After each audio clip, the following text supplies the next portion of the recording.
LLC, Pest Geek Podcast, Living the Wildlife Podcast, Stephen M. Vantassel, or their or his affiliates are not responsible for followers' use of the information provided here.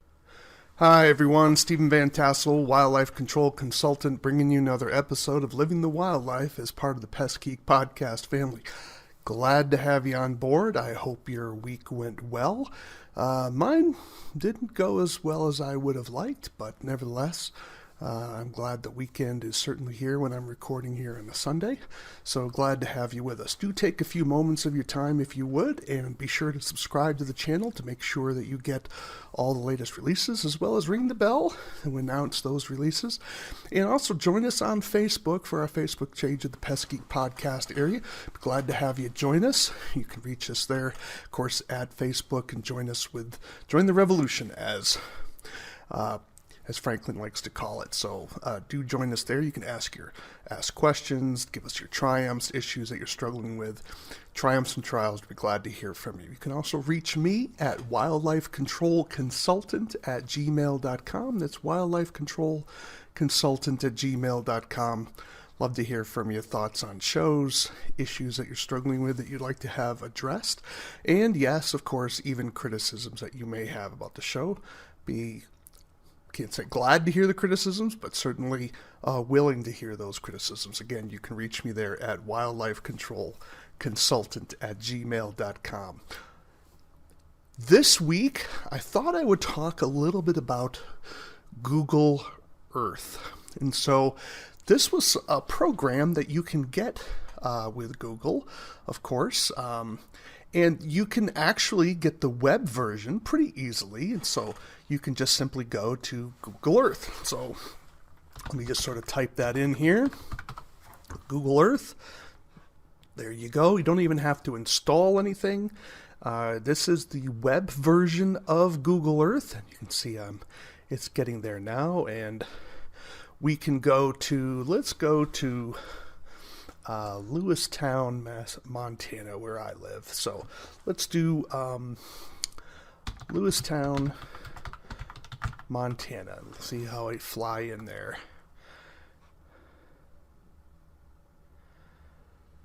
Alrighty, well, so here we are in Lewistown, Montana. This is where I live, and so you can tell we're not a very big community out here in the center of the state.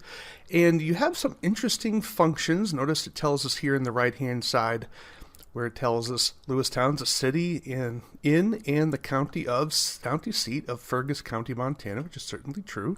Population as part of our census in 2020 was almost 6,000 people. So we are certainly a rip-roaring happening place to be out here in Lewistown.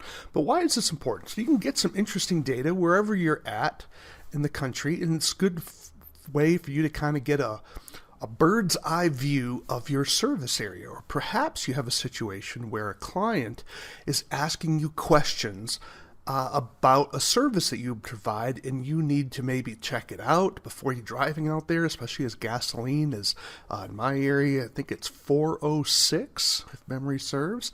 So the price is certainly starting to creep back up. I'm recording here October 16th, 2022. Gasoline prices are going up, and time is money, and if you can do something through an internet search without having to necessarily drive out there, all the better.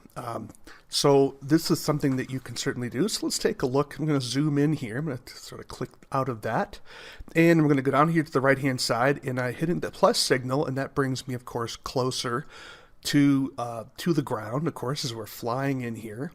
And so let's say we had a house that we were wanting to service, and maybe they're having a particular issue, maybe with maybe ground squirrels or maybe squirrels that are getting around the house. We can continue to scroll in. So let's start with a more area. Maybe they have skunks moving in that are tearing up their grass per se, and you're trying to say, well, where are these skunks possibly coming onto the property? You can see it's fairly urbanized here, but I could take a little pin here, and I could tell my technician, say, well, there's a little area here, looks like it could be a stream. Yeah, it looks like a stream.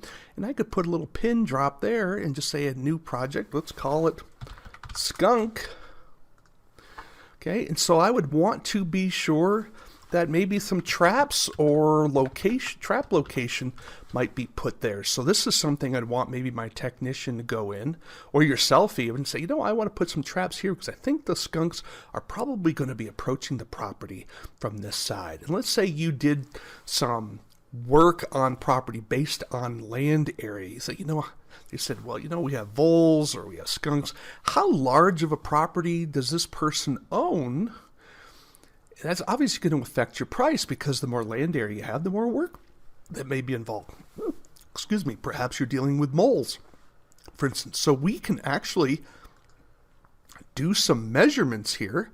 And so we can kind of do click and then come across here, do a click, and then do a click, and then do a click, and then do a click. Close the shape. Notice how it tells us here, this is 4,401 square meters, and I would suspect there's a way to change that into square yards.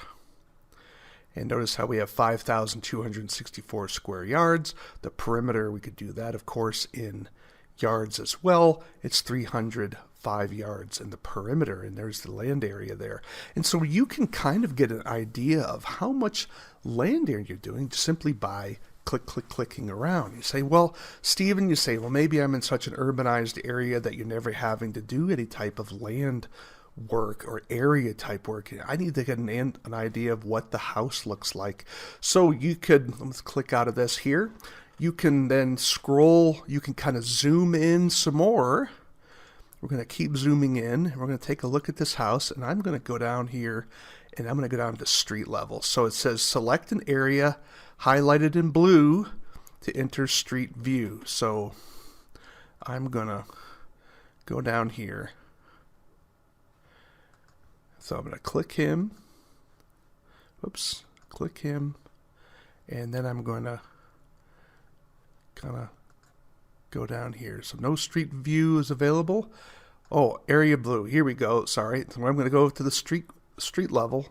Bang.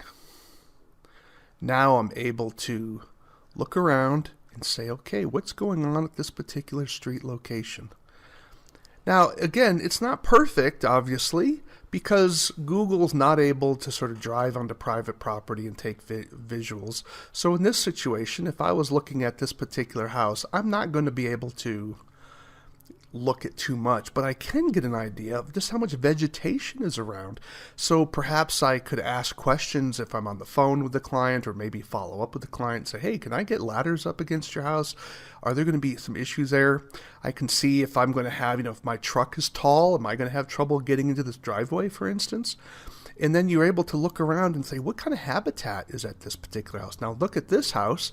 We do have a pretty good look here of what kind of shrubbery is around, and how does this particular property look. And so this is called street level, and so it's something to definitely check it out. It gives you what kind of a drive is here, because tree, and so you're really able to get a lot of information without really doing a whole lot. And again, this is the web-based version of Google Earth. So let's kind of re-highlight what we were able to do with Google Earth. We were able to get a bird's eye view of the site location. We were able to evaluate and determine what kind of land area was involved in a particular site by doing some measurements. We can do that linearly or in area just by creating various boxes, and Google Earth will calculate how many acres you have or square yardage or whatever type of situation you have. And then we could go down into street view and try to look at the location from the street. Now, sometimes, of course, when you're dealing with private property, you're not going to get a full picture around the structure per se, but you can certainly get a lot. And it's something that I would certainly encourage you to use, particularly if you're looking in situations where you need to make some quotes and you're trying to get a kind of maybe a down and dirty quote without necessarily having to go out to the location and doing a lot of work. Because if you can kind of describe what you're seeing with the client and just asking some questions and getting some truth grounding or ground truthing the information you're getting from Google Earth, this can go a long way. Because one of the challenges, as much as I love Google Earth here, One of the challenges with using it is that you don't know when these photos were taken per se. Now notice what it says here, copyright date is 2022, but we don't know when this particular picture was taken. It may be 2022, I don't know. And so this is something you're going to have to ground truth with your client to make sure that what you're seeing is still valid, that maybe a tree isn't growing or maybe it was cut down, because Google Earth is relying on two separate sources of information. The first source of information, of course, is the satellite going overhead. Second source of information is they have a vehicle that has a large camera on top, and they just drive the public roads and just collect data. And then they compile all this to allow you to sort of scroll to it in any way. And so this is something, so obviously the photos are time bound. They're not going to give you real time. You're not going to be able to move a satellite over to where your client is. That is extraordinarily expensive. It would be cheaper for you to drive there, of course. And I think the U.S. military would, of course, have some issues with us being able to move satellites around. All right. Nevertheless, clearly this is a very powerful tool. And so if you're coming out, let's get out of Street View here, kind of go back. This gives you a lot. So let's say you've been hired by this particular property owner, and again, they're having some skunk issues. You're able to get a good idea, where would I be thinking that the skunks are approaching this particular property? Where would I need to be sure that I'm placing my traps? Are there streams around? Because these are things that you can see from above that you may not be able to see from a ground view. And again, it can be extraordinarily powerful for you and save you an incredible amount of time, increase your productivity, increase your profitability, and make sure your clients are satisfied. And it can be very helpful. Maybe you can print one of these larger maps out, and then all of a sudden you can put pins and say, where have we had bat work? Where have we had skunk work? Where have we had raccoon work? And again, that can be something that can be helpful for as you strategize where your advertising dollars should be. I think that this sort of tool is probably underutilized, and it certainly makes sense. You're busy. It's just another piece of equipment that you have to learn. However, I think we need to be thinking smarter as things have been just getting more expensive in this inflation-driven economy right now. And so we have to use technology in a way to try to get an edge against inflation and also improve our competitiveness with other wildlife control operators. And so, again, a tool in your toolbox, something for you to consider. Play around with it. Instead of playing a game or spending too much time on Facebook, maybe there's an app for this as well, as you can already do the web version and just simply check things out on this. Now, let me show you another product here from Google, and that is you can download the program called Google Earth Pro, and you can download that. Now, I've already downloaded it, but just want you to show here that you can download this particular program. There it is, okay, Google Earth Pro download, and you can download this, and again, it has no cost. I don't know what kind of data Google is collecting on me. Lord knows they probably know more about me than I know about myself, and that's another question. But nevertheless, this is something, it's not necessarily going to cost you something out of your pocket per se, but it does give you a way to download the program. And I have been more familiar with using the program than I am the web-based version. I like, so I can't really say what the major differences are, because I haven't done a lot of side-by-side comparison, really none. However, what I like about the program version, at least in terms of my use, I'm just comfortable with it. And you have these things called layers, and I like the little key bar at the top. It seems to me, in my limited analysis here, that you have more functionality with the downloaded program than you do with the web version. Now, one of the things you want to look at here, and that is, I'm looking here at this particular site. Let's go to, Lewistown, Montana. So I'm going to do a search there.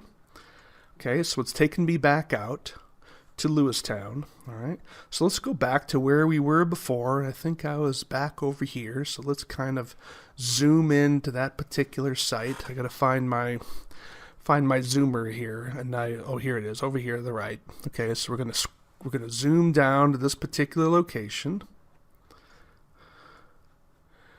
Okay, and we're gonna keep zooming down to where I believe where we were before. This is it here. Okay, so I'm back to where I was before, and again, I can come up here to the area where I can do a path or add a polygon, and I'm going to click the polygon, and I'm going to click here, and then click here, and then click there, and then click there, and then click there, and then there, and then there. And then I can ask it, per se, what is the land area for this particular area?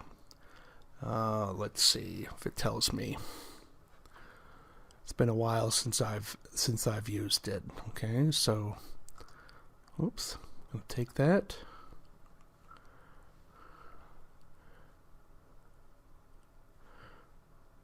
And borders, labels, places, terrain.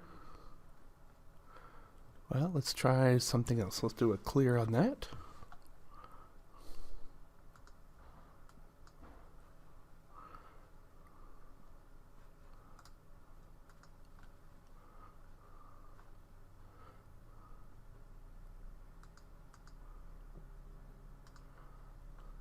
There it is. That's what I needed to do. Click the wrong thing. So let me get out of this again. Needed to use the ruler, not the polygon marker there. So let me get back to where I was here.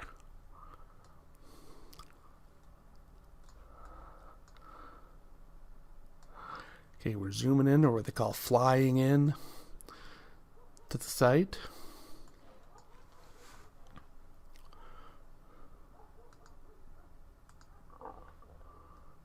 And you have all of these abilities in the layers side where you can take photos and look at places and roads. In other words, if I don't want to see the road names, I can take the road names off. Notice how it has different overlays here. It gives you, like, this is the Meadows apartment area. Here I'm dealing with some private property. So I'm going to click that off. Now I'm going to go up here to the ruler. We got the ruler highlighted, and I'm going to do a polygon. Okay, so I'm going to click. I'm going to find out what the land area is of this particular property.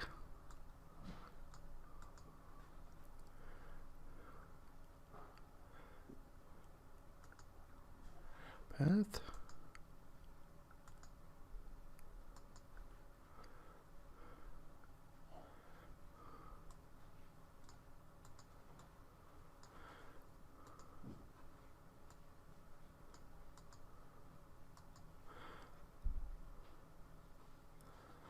I'm not sure why that's not giving me the line here. So let me.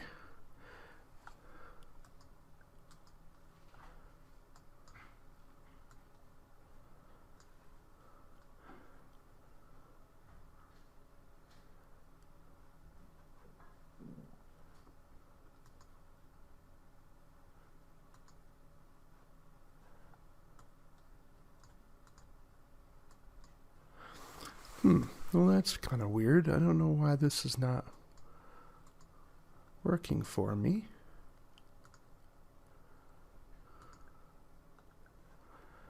Okay.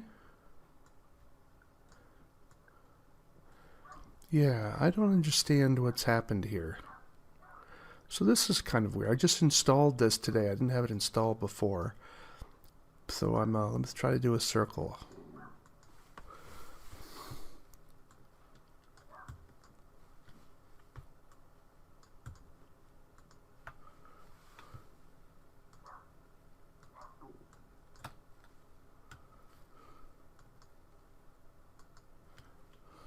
Huh.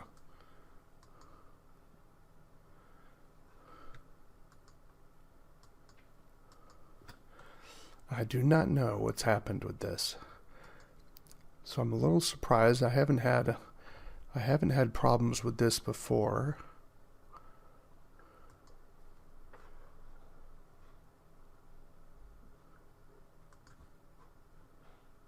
Now it's giving me an error code. There we go. So something has happened. So my program crashed. It's probably the problem that I'm having. I've got a lot of programs up here.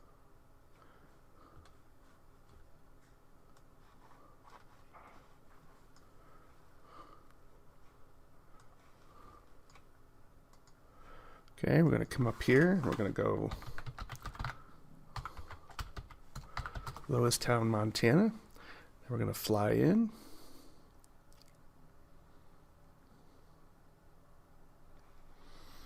Okay, I'm going to continue to zoom down to that location where we were before. Okay, there it is. Now we're going to do some measurements here. Let's see if I'm going to continue to have this problem here. So let's go click. Here we go. See, yeah, my program was having some problems. All right, so this is the line. I'm going to do a polygon.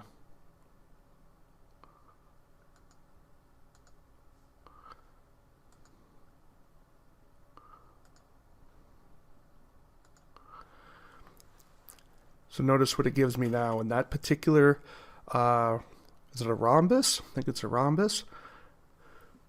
We're looking at 4,123.27 square meters. And we can change that into square yards. It gives me 4,931 and 0.4 square meters. So again, this is something where you're able to determine the land area for a particular location. So we can do this, then come up to here, and now it gives me another square meters, and I can do it by acres if I wish. So here we're looking at almost 11 acres for this particular property. That's a lot for a community here. I don't know whether this person owns all of it, but they might. But nevertheless, this is a way for you to determine what a particular land area. I do think that, and you can save some of these things, so we can save that navigation if we wish, and call it something if we wish. We can say, XYZ home land area, print that off, give it to your technician or yourself, and you could already pre-plan what you're going to be doing at this particular location. So especially for some of you that are maybe a little more rural areas, sometimes it can be hard to determine, where someone's boundary ends or begins. This is an interesting program that can help you determine that as well, because they have different overlays that you can have. You can have borders and labels. If you want to have those, you can toggle them on or off. You can toggle on places on or off, and you can also do roads on or off, the names of roads. 3D buildings, you can ask for weather if you wish, and then even have a gallery if you wanted to have a gallery. I think the gallery is used for things that are much more like touristy. You may want to check some of that out. And again, you can also go down into the area where, let me clear all this now. I'm going to cancel that, so we clear that. So now we're going to go down and get a little bit closer to the area that we're working on here. And we're going to go down to a street view.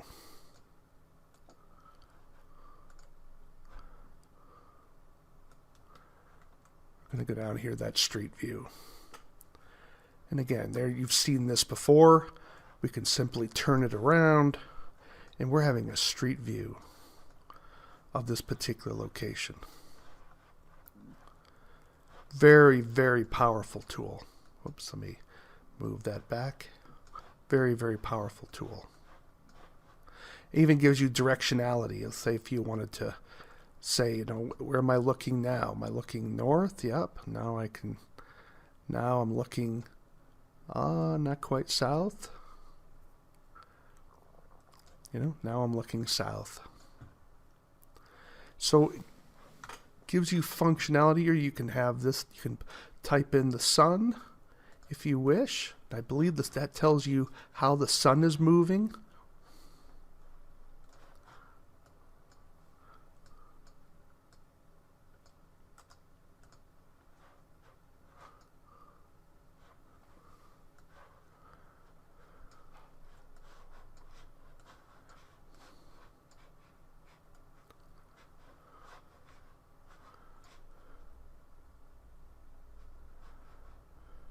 I'm going to exit Street View.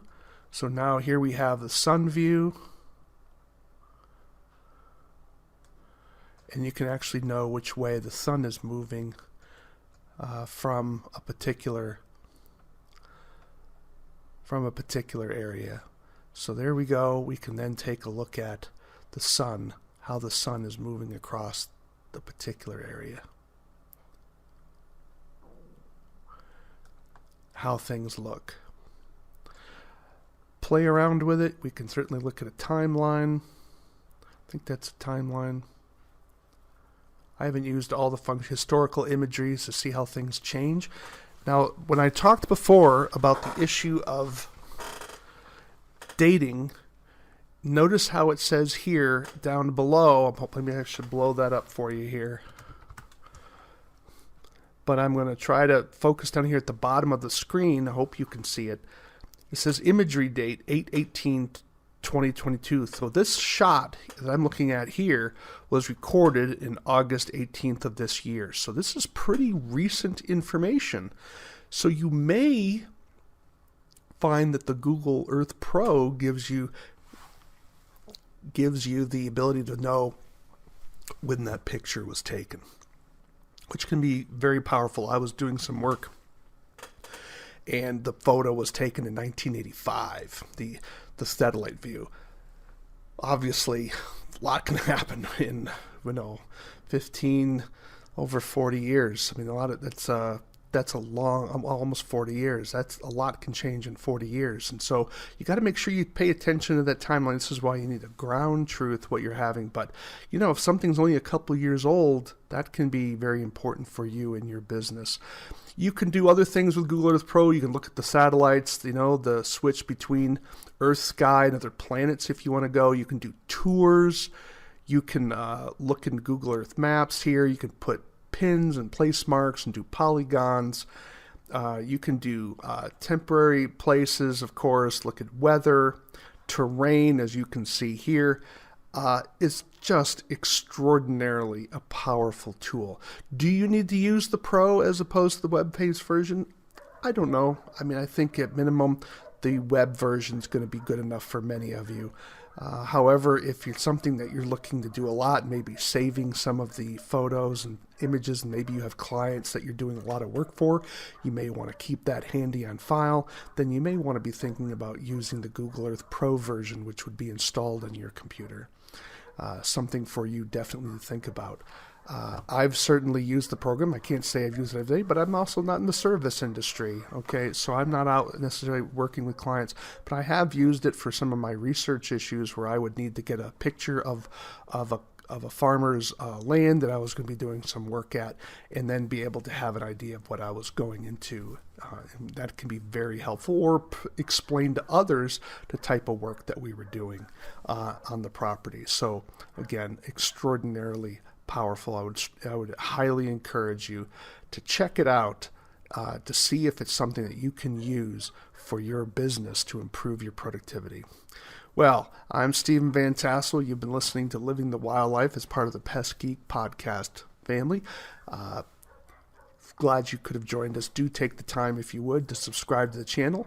Definitely ring the bell so that you can make sure that you've been updated for new editions. I tend to publish every single Friday, and so we'd be glad to have you on board. You can also reach me with comments and criticisms if you would. You can reach me at wildlifecontrolconsultant@gmail.com. That's wildlifecontrolconsultant@gmail.com. I definitely prefer an email response rather than a Facebook Messenger. I'm not a big fan of that program per se. However, because I do give out my email address, you can definitely reach me there. Comments, criticisms, suggestions for new shows. Perhaps you want to be on the show and you have something you want to shout out to the wildlife control industry. Would love to hear you talk about that. And of course, we'd always welcome sponsors for those of you that are interested in sponsoring the show and finding out, reaching our particular audience. We have people that listen from a lot of different locations in the world, believe it or not, which is kind of interesting given we're not a big industry. It's not like technology or something like that where literally hundreds of thousands of people are involved. So it's a pretty niche market. So hopefully you'll find these presentations helpful in terms of expanding your knowledge and education within the area of wildlife control, or vertebrate pest control as we also like to call it. So again, thanks you very much for listening. You've been listening to Stephen Vantassel. I am the host of Living the Wildlife. And why do we call it Living the Wildlife? Because we want you to live the wildlife, not be the wildlife. Take care, everybody.